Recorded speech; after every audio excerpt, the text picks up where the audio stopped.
जीशु प्रगभर करिबा आरंभ करिदेले। से कहिले, हृदय परिवर्तन कर, कारण स्वर्गराज निकट हाईगलानी। जेउ लोक माँ अपेक्षा ता निज जीवन को अधिक भल पाए से वास्तव जीवन हराई बसिब, किंतु जेउ लोक माँ सकाश जीवन हराए से वास्तव जीवन पाई पारिब। एणु आग परमेश्वरंक राज उत्तम कार्य विषय रे चिंता कर। परमेश्वरंक ठारे विश्वास रखिथाओ, माठारे मध्य विश्वास रख। जदि केनोसी लोके पुनर्बार जन्म न हुए तबे से लेक परमेश्वरंकर राजरे कदापि प्रवेश करि पारिबो नाही।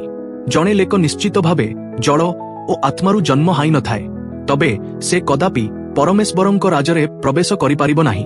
जणे लेकर शरीर तार पिता मातांक ठारु जन्म निये, किंतु जणे लेकर आत्मिक जीवन आत्मांक ठारु जन्म निये। तुम्भकु निश्चय पुनर्बार जन्म हबेकु पड़िबो। परमेश्वर ताहांको पुत्रंकु ए जगतकु पठाइले। से ताहांकु जगतर विचार करिबा पई पठाई नथिले, मात्र एही जगत जेपरि ताहांको पुत्रंक द्वारा उद्धार पाइबो सेथि पई से ताहांकु पठाइथिले। हाँ, परमेश्वर ए पृथ्वी को एते प्रेम कले जे से ताहांको एकमात्र पुत्रंकु दान कले। परमेश्वर ताहांको पुत्रंकु दान कले जेपरि ताहांको पुत्रंकु विश्वास करुथिबा प्रत्येक व्यक्ति विनाश हबे नाही, किंतु अनंत जीवन पाइबे।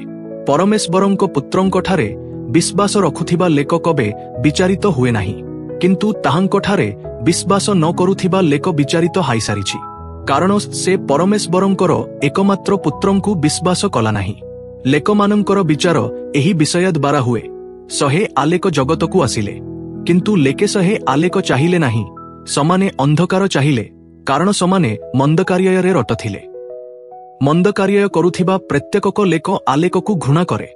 से कबे आलेककु आसिब नाही, कारण आलेक तार कृत समस्त मंद कार्य गुडीकु दखाई दबे।